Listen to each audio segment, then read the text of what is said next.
everyone, Christina Ingram here with the Ingram Group, and just wanted to let you know we got something good for you this week. We've got Mr. Corey Posgay with Anderson Advisors, and he is going to explain how you can protect your assets, and particularly real estate. Since this is real estate and we are focused on helping you build your net worth and also build wealth through real estate, and that means protecting your wealth through real estate. So check out this video.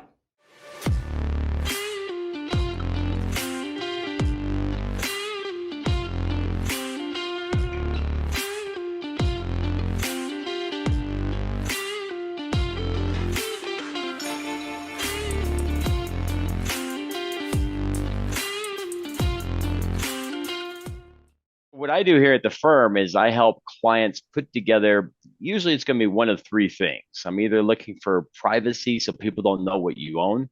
We're looking for protection so that if somebody does try to sue you personally or through your business, we want to make sure we're isolating that risk. And the third part is estate planning. For you, I would add one more thing in business, and how do we create our business structurally properly so that we can mitigate any risk. But also, let's face it, it still comes back to taxes. My background, I served in the Marine Corps for 6 years, and I was in supply. And so I was the guy who was ordering that $800 hammer that you'd hear about on TV. I didn't have a choice, right? We had a computer system. I said, I need two hammers, $1,600. I'm like, I could go get that same hammer at Home Depot for 20 bucks. Why are we spending $800? So I believe we should pay our fair share to the government. But at the same time, I don't want to give them a tip. And regardless of what side of the fence you're on, I think right now we can all agree that the government doesn't spend our money wisely. So No, the more money that we why can were keep, the hammers better. $800? What were they, Thor's hammers? Might have been, right. That was pre-Thor time, right, to be able to do that. But I could justify at least that one, just kind of raise it and bring it on down. So what I would like to be able to do here today is, obviously, if you want to schedule a one-on-one time, go through Christina to be able to do that. We have a special link invite so you and I can spend that time together.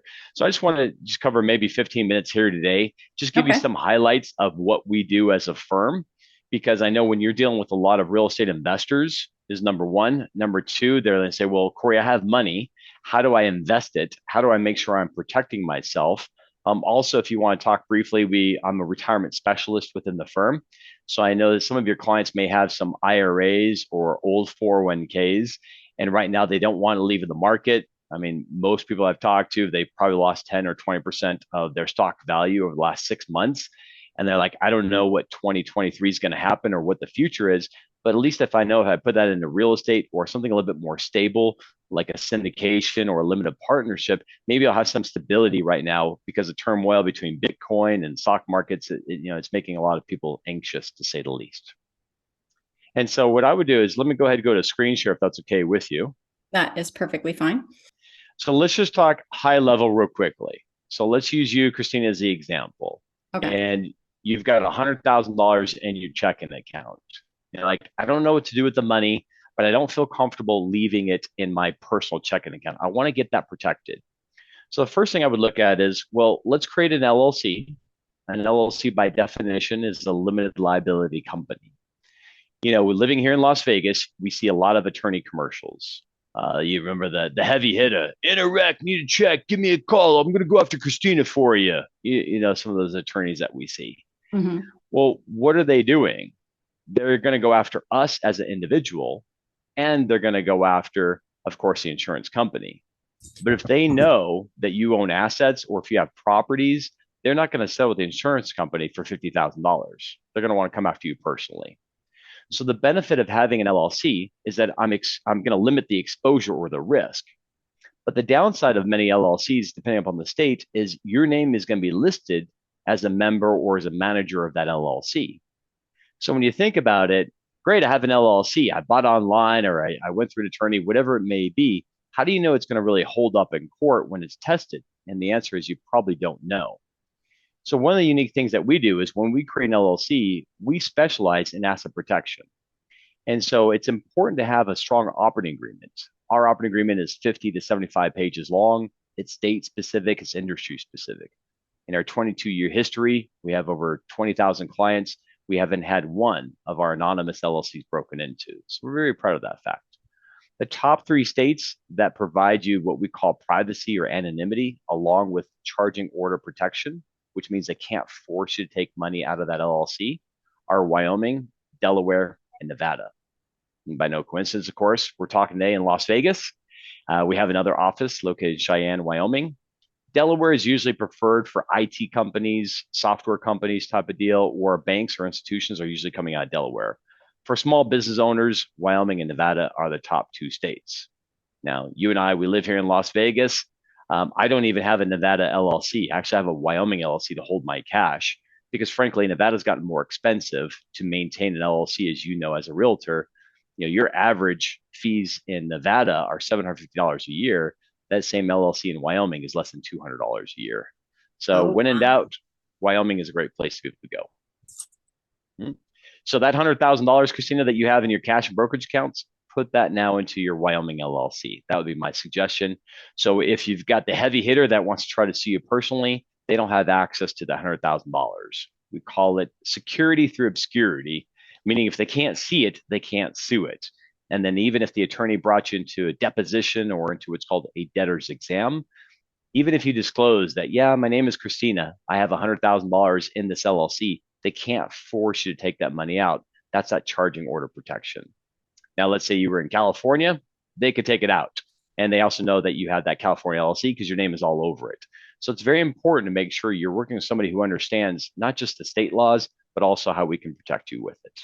Okay. So if you're working with a lot of real estate investors, then usually you're going to have the second level. And then the second level is you would have an LLC for that particular property. So I know that you're going to work with a lot of clients here in Nevada. So therefore, we would have a Nevada LLC for the Nevada property. If they decide to buy in Indiana, it's an Indiana LLC. If they buy in Texas, it would be a Texas LLC. You need to have representation in the state that you're going to be buying that asset. But here's the cool thing. The owner of that Nevada LLC, for example, would not be you. It would be that Wyoming LLC. So by Now, doing so, you've got that dual layer of protection. Go ahead. my quick question is Mhm. why can you do the holding in a different state, but because the actual properties in Nevada, you have to do it in Nevada? Is that the reason? Correct. Yeah. Okay. So I can't tell you I had that conversation at least once a day with one of my clients, either existing or prospects. Like, okay, well, I have a California and Texas. Can I use my Wyoming LLC in Texas? The answer is no, you can't because you need to have representation in the state that you're taking the money. So that rental income. So therefore, if we did that, I would then have to take that Wyoming LLC and then you'd have to do what's called a foreign file. So I'd have to file to do business in Texas, which number one blows your anonymity or that privacy. And then number two, that Texas law prevails first because that's the state that it's in. So you want to have that dual layer type of protection, meaning you'd have that as a Texas or Nevada LLC, and then the owner would be your Wyoming LLC. Hmm. Hmm? Interesting. So now let's say the heavy hitter wants to come after you. Uh-huh. They don't know that you own the property because the owner of what we affectionately call the red box, the owner of the red box is not you, it's another LLC. So then they look up who's the owner of the red box. It points to the Wyoming LLC. And then in Wyoming, you're using our address, you're using our phone number. You're always in control of the LLC. But from a public appearance standpoint, nobody knows who the true owner is.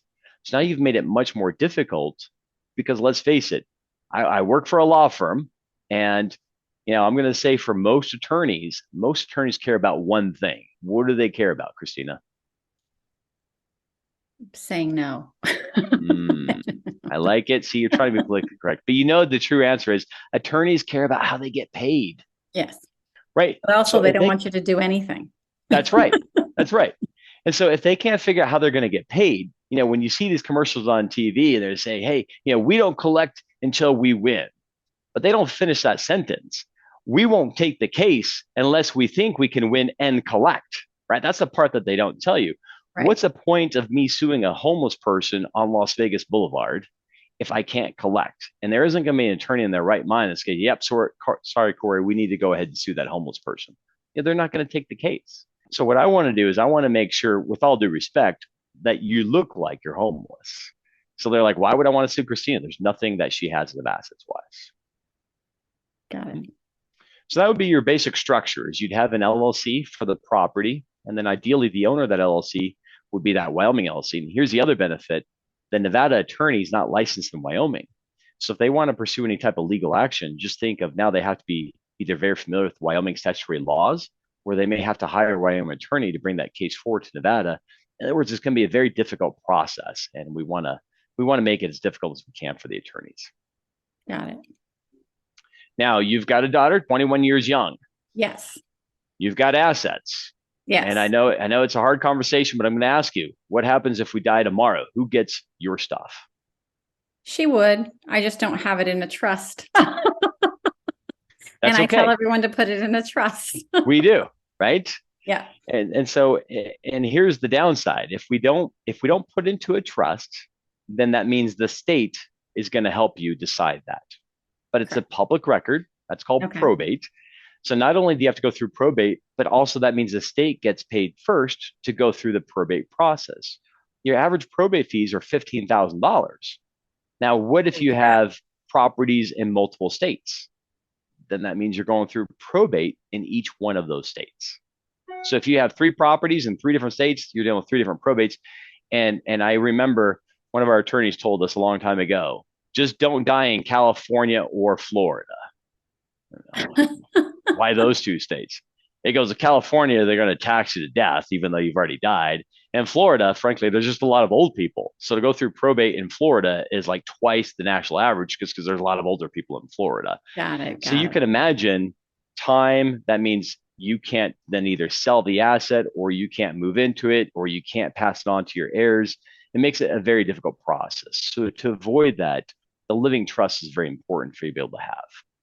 Now, can you, like, let's say you have a personal residence and then you turn it into a rental. Can you take it in and out of a trust as easily? And should you be doing that? Or also, my next question is, I have people who rent out rooms to, say, traveling nurses. Mm-hmm. So they don't rent out the whole house. They rent out just a couple of rooms. That way, they're in their personal residence, but they're getting it paid for basically by a company. Mm-hmm. So should that be in a trust or should it be in an LLC, or is that a gray area? No, nothing gray. It makes it very easy. And Okay. so also keep in mind when we talk about a trust, we talk about 8 different types of trusts. So it can get a little confusing for some where we're like, oh, well, wait, what kind of trust is it? So if you see next to it, this green, this is what we call a land trust. And then we could have a land trust for your personal property, or we could have a land trust on any of your rental properties. There's 2 primary purposes to a land trust. Number one is for privacy. Number two, I also want to be able to do to avoid any potential due on sale clause or any tax reassessments. This is especially important if they have anything in California or in Florida, because California they would have a reassessment, and in Florida, for example, they would have a stamp tax. So I want to avoid any additional taxes that may happen. And so therefore, if you're concerned about that, and it depends upon the state, this is where we may create what's called a land trust for the property. So for your primary property, we have the option of putting it into a land trust. So to answer your question, if you put the property into a living trust, you can do that. But the downside of a living trust, there's no privacy and there's no asset protection. So if you want privacy and if you want asset protection, then this is where we have to either create either a land trust for privacy or protection would come from an LLC. And so if you're having the traveling nurses, for example, sometimes maybe you have your primary property. And then what I would do is I would have the primary property owned by an LLC. And so let's say that'd be a Nevada LLC, if that's where we live, for example. Okay. So I'll put that here. And then the owner of the Nevada LLC could be the Wyoming LLC. So if you kind of see, it's a big circle, Yes. right? We're just kind of actually taking it away there. So the way it would go is your primary property goes into a land trust for privacy. The owner or the beneficiary of the land trust would be an LLC for protection. The owner of that one could be a Wyoming LLC, or the other option is that you could bypass it, right? And it could go directly to living trust. Got it. So you do have 2 options if you wanted to. But the reason why I like to have that other one, that Wyoming LLC it holds your cash, it brokers your savings accounts. But also, when you think about it, the living trust owns everything. So at the end of the day, Christine, if I asked you 30 days from now, what do you own? The answer is, Corey, I don't own anything. It's either in a trust or it's an LLC. And then both the trust and the LLC are owned then by your living trust. So it goes to a Rockefeller saying of over 100 years ago, I control everything, but I own nothing. And that's what we want to have you and your clients be able to have. Okay. So now, is there a tax benefit while you're alive for having these things set up? Everything that you see below this dotted line, what we call passive income. Passive income is rents, royalties, dividends, and interest. So the benefit of passive income is you're not paying what's called self-employment tax, which is 15.3%. So everything that you see below that line, it's not necessarily designed for any tax savings. It's either going to be for privacy or protection. Okay. Yep. But conversely, you're not also going to pay more in taxes. So that's the benefit though too. Okay. Yep. If you want a tax savings, do you want me to show you that? Yes. You're a realtor, broker, awesome person. From the IRS perspective, they want to know. They want to know how to tax you. So for your business, how are you taxed? If I pay you as my realtor and you make $10,000 in commission, for example, who would I pay? Who would you pay, or who would the IRS? Who would I? Who would I pay? So if I'm gonna pay you $10,000 to be my agent, you'd pay my broker. Pay the broker, and then so the broker takes out their fees, right? And then that balance goes that goes to you. To me. Yes. Does it go to you as a person, or does it go to a business? It goes to my LLC. Right. And how is your LLC taxed? As a business. Oh, see, so not a trick question. So a couple things to clarify. Okay. So when I say an LLC does not exist to the IRS. Okay. So you have to tell the IRS how you want to tax the LLC. You have four options. So you could be what's called a sole proprietor or a disregarded entity. You could be a partnership LLC. Partnership is two people or two entities or more. Or you can have an LLC taxed as a corporation, which would be an S Corp or a C Corp. So if you have anybody who's a realtor, normally that's going to be either an S Corp or an LLC taxed as an S Corp. Yep. Or if you're doing any other type of active income, meaning if you're doing any e-commerce business, if you're selling any multi-level marketing, you can have this corporation run multiple businesses, by the way. So I'm giving the one example if you did a flip or if you're doing wholesaling in the real estate world. But is it possible to have 5 LLCs flow to one? Absolutely. If you look at Amazon, you look at Microsoft, you look at Apple, they may have 5 or 10 different income streams, but all flows to one. And so you can have that LLC tax and S Corp where you can have multiple streams of income flow to that one, what we call that active income. Got it. Okay. So that would be your structure in a nutshell, is that you'd have an LLC typically taxed an S Corp. If you need to live off the money, an S Corp is preferred. If you don't need to live off the money, or if you have a lot of medical expenses, then the C Corp is going to be preferred. And then you'd have a separate LLC to hold on to your assets.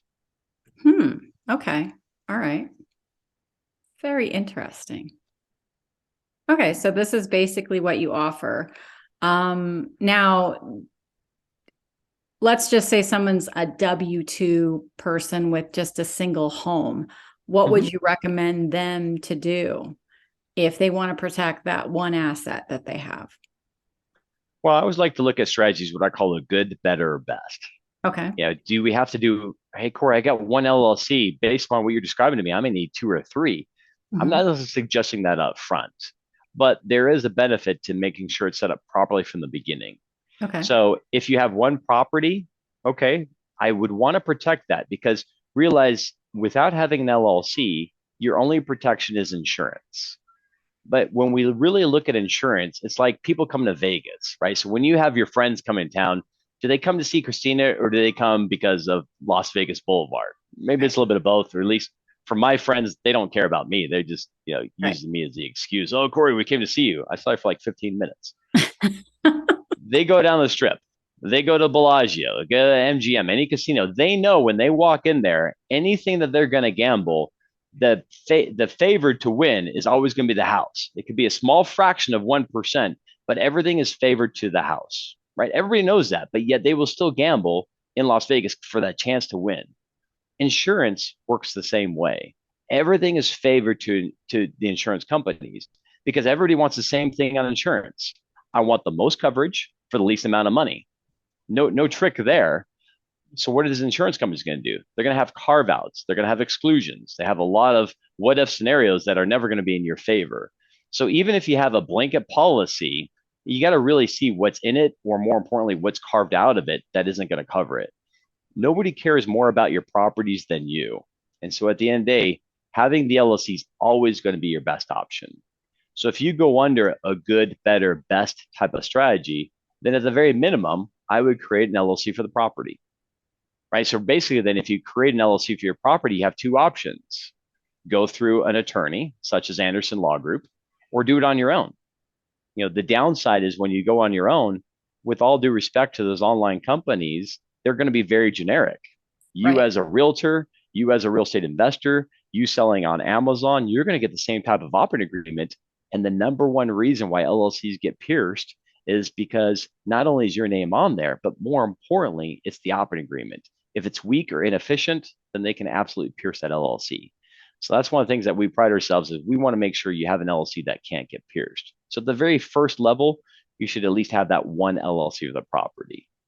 Got it. Second one, maybe create them that Wyoming LLC. If you have more than 50,000 in cash in brokerage and savings accounts, anything that's not tied to your IRA or 401k, then my Hmm. suggestion is you may want to protect that as well. So if that attorney does want to sue us personally, let's say we get into a car accident, or right now our son, he's 16.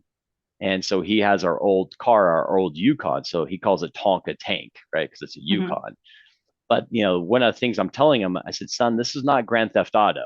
You don't have to go 0 to 100 miles an hour in this thing. There are speed limits in between. But gosh forbid, if he gets into an accident, they're not going to go after the 16-year-old. They're going to go after the parents of the 16-year-old, which is where myself and Linda would come into place. So my suggestion on something like that is we have to think of not just the liability we may have on our property, but what about liability for us as an adult? And so that's the other benefit of having that anonymous LLC is if they can't see it, they can't sue it. Got it. Okay. Yep. So that'd be your better strategy. And then All your right. best is either for having a living trust or having something for your corporation if you're doing an active business. Okay. Awesome. Thank you so much for taking some time and explaining and breaking this down. Are you licensed like Series 7, whatever those investment license are? It's a great question. Yeah, I get that asked quite often. Like, what do you have? Are you an attorney? Are you CPA? And the answer is no. I don't like to read legal documents all day long. When I look at CPAs, we have over 100 people in our bookkeeping, our tax department alone. With Uh-huh. all due respect to CPAs, because I'm friends with many of them, a CPA is a certified public accountant. That means Uh-huh. they could certify that 2 + 2 = 4. Right. That doesn't mean they're tax strategists. That doesn't mean they're tax planners. Now, we have that within our firm, but it may not always be with the CPA. Same thing is true for an attorney, right? If I go to an attorney, what am I asking them? I'm asking them for some legal advice or legal input, or can you translate this document from legalese into English so I understand what I'm signing? Where I come into place, I'm kind of the hybrid of the best of both worlds, the way I would look at it. So I'm what's called a senior strategist. Out of 500 employees within the firm, there's only 8 of us with that title. And I report directly to the partners, which are Clint and Toby. And so the benefit is I look at it, what's going to be best for asset protection, what's going to be best for the privacy and the tax component. Nothing could be more frustrating because I went through this. My first LLC, I Mhm. went to a local attorney. He says, Corey, I can't help you. I do divorces. So he brought me to a real estate attorney for our California, our Nevada properties. And Mhm. then I go to my CPA. CPA says, how did you tax the LLC? Like, I don't know. I found out it was taxed as an S Corp. And he says, well, he's an idiot. I go, well, I'm the idiot. I just spent $2,000 on an LLC. And mind you, this is 15 years ago. Right. And she's like, no, it should have been taxed as disregarded or a partnership. I didn't even know what she's talking about. And so now I'm like, do I listen to the attorney? Do I listen to the CPA? So I'm kind of that hybrid to be able to do both where I can answer the questions, but the benefit is we have that team.